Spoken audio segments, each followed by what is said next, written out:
I went into the tank and it was so incredibly relaxing.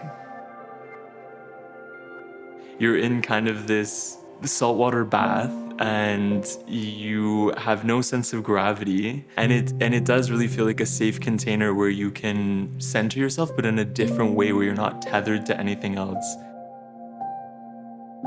The floating just gave me a sense of how stressed I was and also of how relaxed I could be.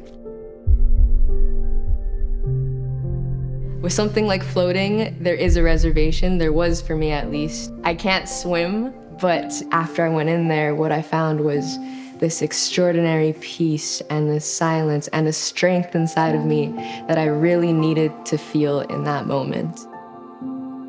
I was really unsure about going into a space and going into this tank. I had all these thoughts of what could happen, what could go wrong, but you're there for yourself. Probably one of the most nourishing, peaceful, kind things you can do for yourself is to disconnect. I had a lot of injuries and pain in my lower back and my shoulders. I tried acupuncture, I tried physical therapy, and nothing really helped until I tried floating. My favorite way to float is really full sensory deprivation. So no sound, no sight, no light, just full kind of nothingness. What's beautiful is there's different stages as well. You can listen to music or guided meditations or have the door completely shut or have the door partially open or have lights or no lights. And the light is actually so aesthetically pleasing that sometimes it's just beautiful to lie down in the blue light. I have ADHD, so sometimes when there's lights, I focus on that. So I need for it to be light off usually, but I'd say it depends on the preferences of the person.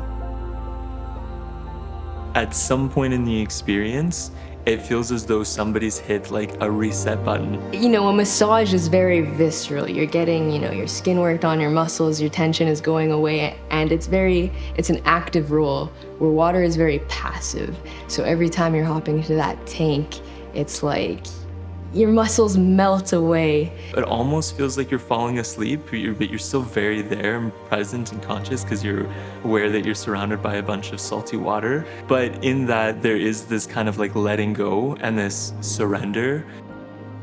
You're alone in the cocoon, and there's no judgment. You're just alone with yourself, and you feel a sort of euphoria. The experience, it just really creates a lot of insight and awareness for the user to then take that information and apply it into different aspects of their lives.